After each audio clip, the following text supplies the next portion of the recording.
Hi everyone, welcome to this last lecture for chapter 4. So finishing up the content for carbohydrates. So we left off right here, just starting with kind of the end of the chapter, which goes through some of the diseases and disorders that are associated with carbohydrate intake and carbohydrate metabolism. So perhaps one of the most well-known diseases or disorders. Let me just double check I started recording. Yep, sorry. I need to pay better attention to that. One of the most well-known disorders associated with carbohydrate metabolism is diabetes. We are going to talk briefly through 3 types of diabetes, type 1, type 2, and gestational diabetes. There is even kind of a 3rd type of diabetes, or 4th, I guess, more recently identified. I don't know that it's entirely diagnosable just yet, but for our purposes, we'll focus on the 2 well-known ones, type 1 and type 2, as well as gestational. So in short, diabetes is basically blood glucose dysregulation, so poor regulation of our blood glucose. Diabetes can be really dangerous. It can ultimately be fatal if it's poorly managed. So this is uncontrolled diabetes can cause nerve damage, kidney damage, blindness, and it can even be fatal. It can also cause neuropathies like issues with the nervous communication usually to feet or to the ends of the legs. So it can cause even numbness in some of the extremities. But that again is so that's part of what the nerve damage is. That again is really only in very, very poorly managed diabetes.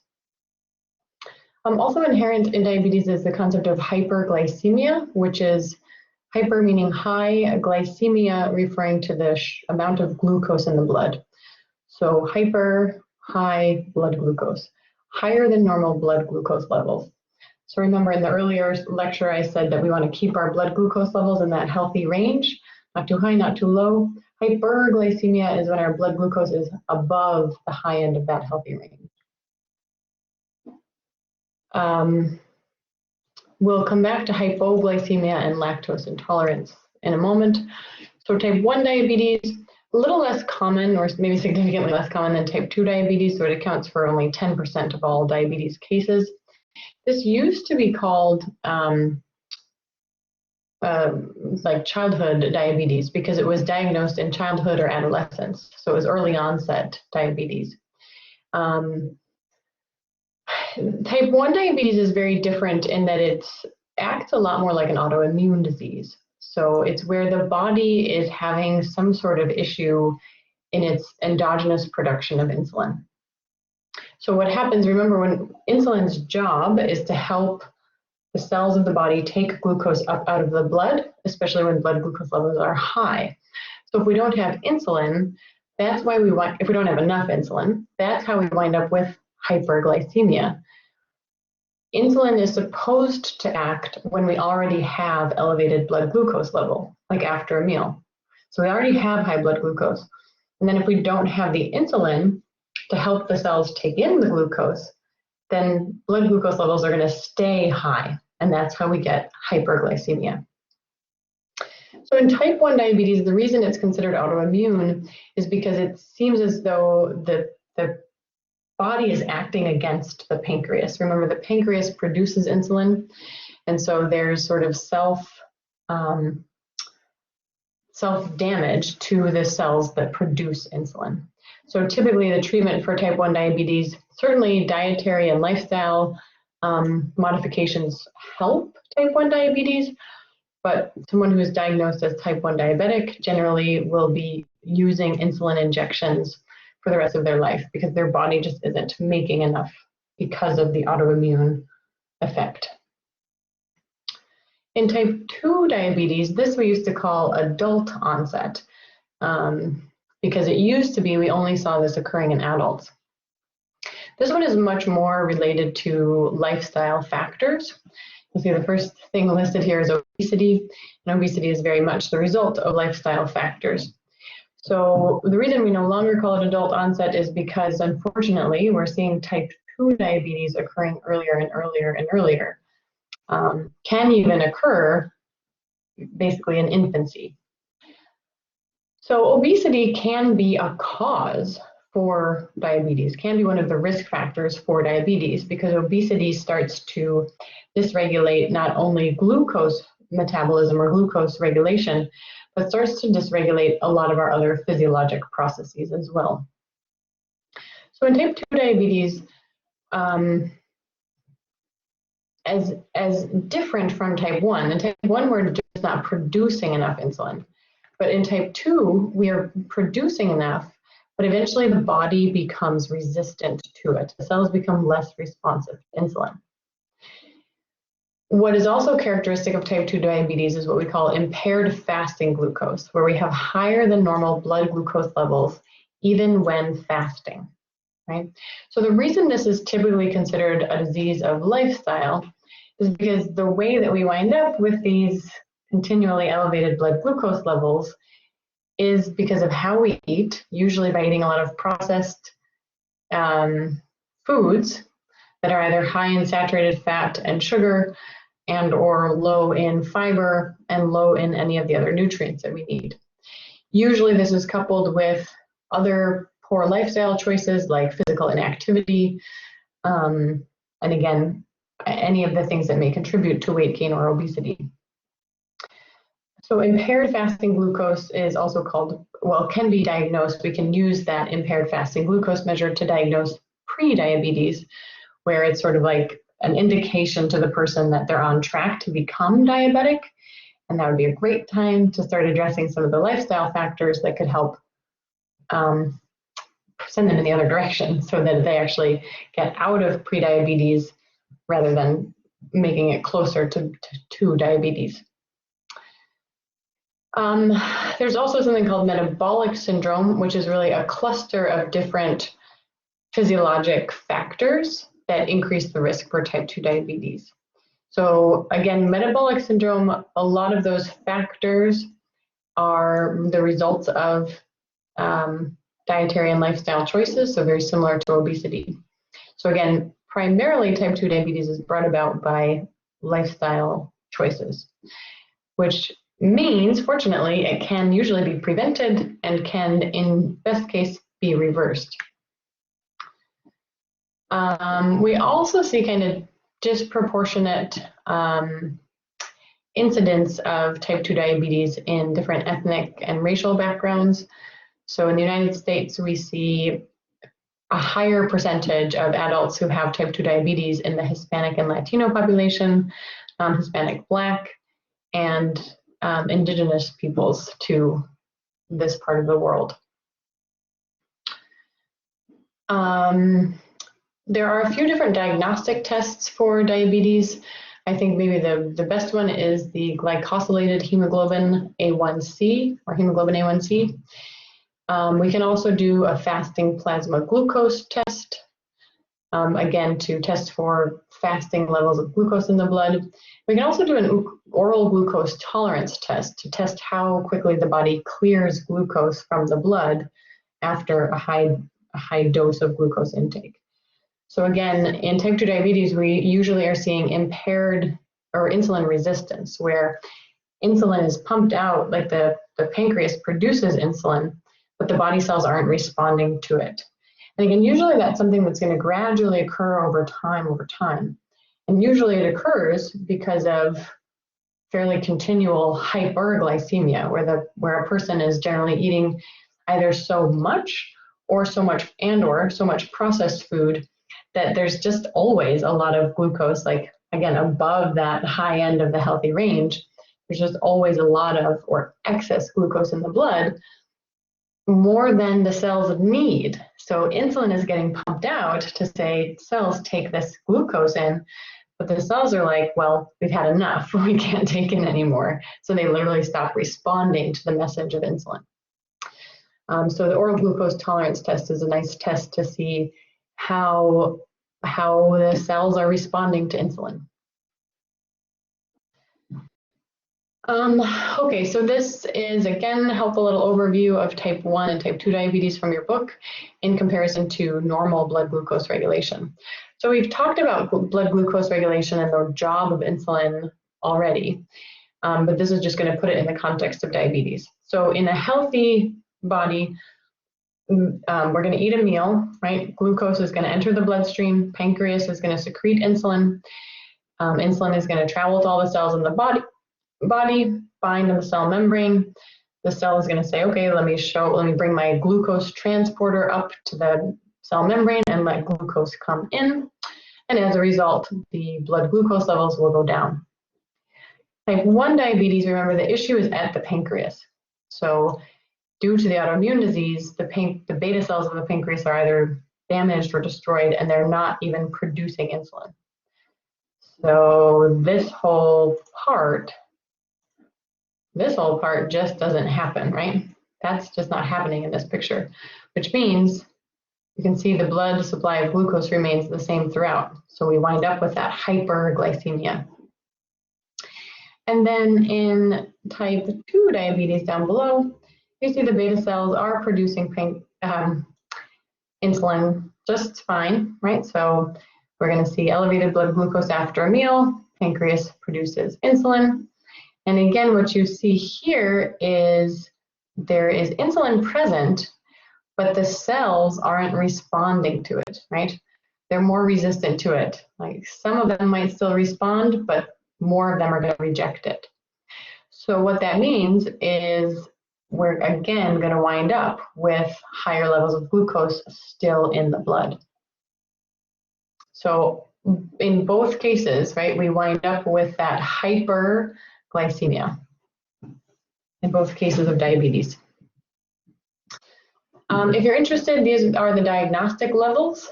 So you've got the fasting plasma glucose, the oral glucose tolerance test, and the hemoglobin A1C. So what's cool here, I think, is it shows you the normal range. So normal fasting glucose is 99 or below. An oral glucose tolerance test.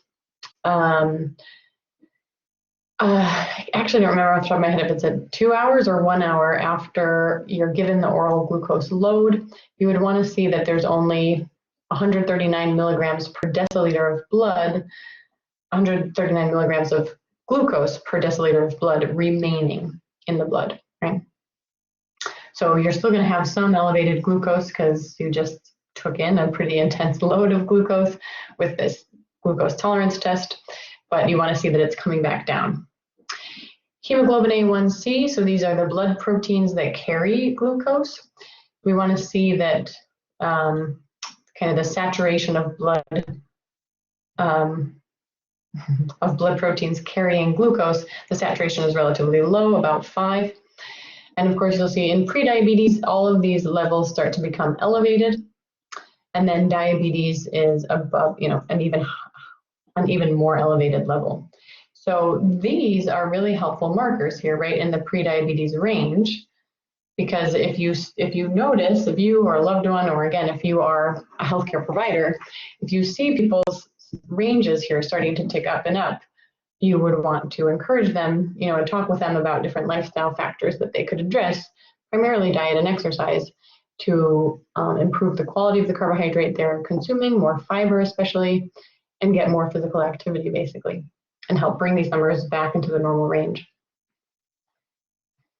People who are managing diabetes at home, especially type 1 diabetes, can use a glucometer, so they can actually measure their blood glucose, so glucometer, measure their blood glucose at any given time, doing a little finger prick, and then putting that little bit of blood into the meter reader. So it can be helpful for them to kind of know how their levels fluctuate throughout the day. So more on type 2 diabetes. So we can talk about modifiable risk factors and non-modifiable risk factors. Again, as the words imply, modifiable means things we can change. Non-modifiable means things we can't change. So family history of type 2 diabetes and age. We can be aware of these things though, and then pay even better attention to the modifiable risk factors. So the modifiable risk factors are all of the things that actually contribute to metabolic syndrome. Obesity, blood pressure, blood glucose, or blood lipid levels. These are all kind of outcomes that can be affected by our choices in diet and lifestyle. So again, primarily diet and lifestyle. So I keep saying this, there are lifestyle choices that could either prevent or help to control or even reverse, especially type 2 diabetes. Again, limiting your intake of added sugars. So this goes hand in hand with what we just talked about in Unit 1. Added sugar as well as sodium and saturated fat, those are the nutrients of concern, the nutrients we want to be having less of. So again, the numbers that I gave were, these are my recommendations that are the old recommendations, was 24 grams per day of added sugar for females, and 36 grams per day of added sugar for males. The current recommendation is about 50 grams per day for a 2,000 calorie diet. Again, in my professional opinion, that's still too high to be considered healthy, and especially someone who's dealing with type 2 diabetes or prediabetes, you know, the lower you get your added sugar, the better off you're going to be. I mean, if you can even take it down to 0 grams of added sugar a day, even better. Of course, consume fiber-rich foods. Remember, we said that actually fiber-rich foods help to reduce the amount of glucose that we'll actually even absorb into our blood supply. And limiting consumption of red meats and processed meats. This is again just because of the contribution of saturated fat to the diet, which could contribute to overweight and obesity, which is ultimately going to impair insulin and glucose metabolism. And then, of course, add some moderate daily exercise, right? This may be more effective. Doing this with dietary changes is usually going to be the best bang for your buck. So the recommendations vary from 30 to 60 minutes of moderate intensity exercise per day. If you can include some strength training, again, even better, 1 to 2 days a week of strength training. The Academy of Nutrition and Dietetics, they recommend also eating smaller, doesn't say it here, smaller meals and snacks, and eating them at regular intervals too, especially earlier in the day. There's a lot of newer research coming out about eating most of your food between, say, 8 a.m. and 4 p.m., but really limiting the amount of calories you take in after 4 p.m. Again, follow the dietary guidelines for Americans. Definitely following the Mediterranean diet too. That's a really high fiber diet, and a low saturated fat diet would be great. And then certainly you can always seek out kind of personalized advice from a registered dietitian or a certified nutritionist. So hypoglycemia, the opposite end, right? Hypo means low, glycemia means blood sugar, so low sugar in the blood. Symptoms could be shaky, like kind of trembling, sweating, anxious, and also becoming weak. Remember, glucose is our energy source. There's also something called reactive hypoglycemia. This is where the body kind of reactively sends itself into hypoglycemia. So this is again something that can wind up being, it's not always related to diabetes, but it's a similar process where you're eating these super heavy, like high sugar meals. So, breakfast cereal, again, I come back to it as a classic example because breakfast cereal is a lot of processed grain and oftentimes some added sugar. And then we usually put maybe like skim milk with it, which is going to have a lot of lactose, or again, another simple sugar in it. But certainly things like, ice cream or any processed foods, candy for sure, and sugar sweetened beverages, so sodas and juices. What you wind up doing is you take in, these are high glycemic index, high glycemic load.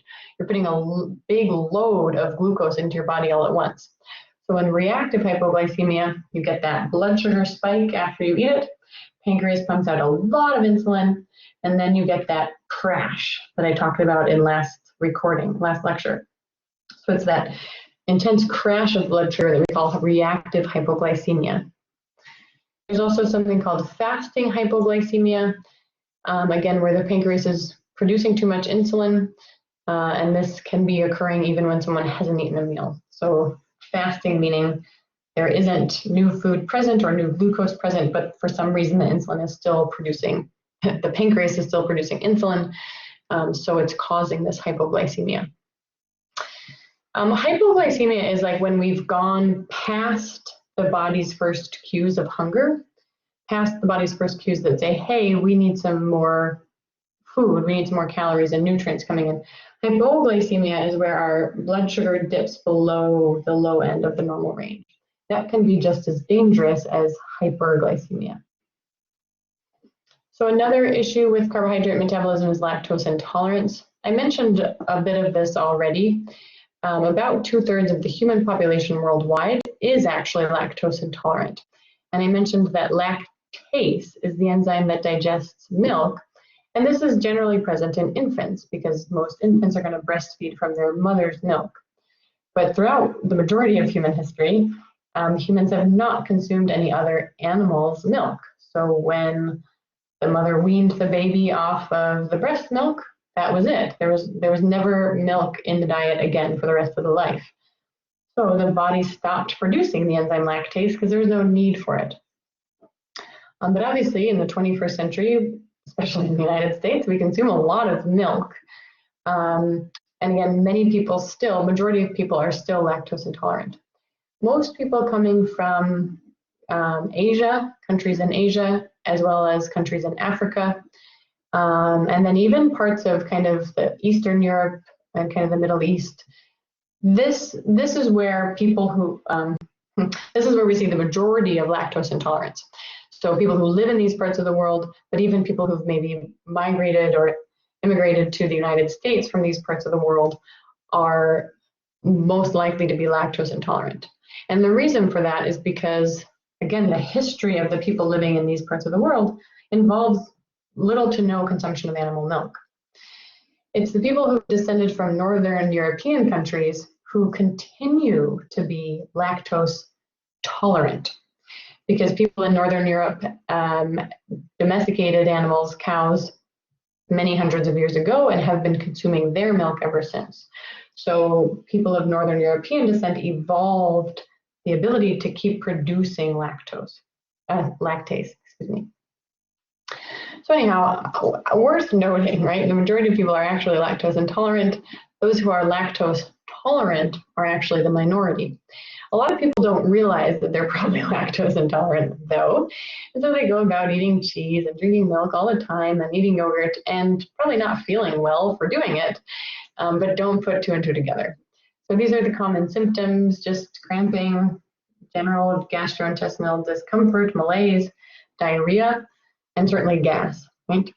So important here not to confuse it with a milk allergy. Some people are actually allergic to the proteins that a cow makes that goes into their milk, right? That's an allergy, an immune response to the proteins in the milk. This is just an intolerance and literally an inability to digest lactose. So if you can't digest something and it's in your body, it's going to cause some discomfort. I didn't realize we ended with lactose intolerance. I thought there was more. Okay, well, this was a quick lecture. So as always, I'll just thumb through the little review slides and you can take a look. Email me with any questions. Thanks for watching.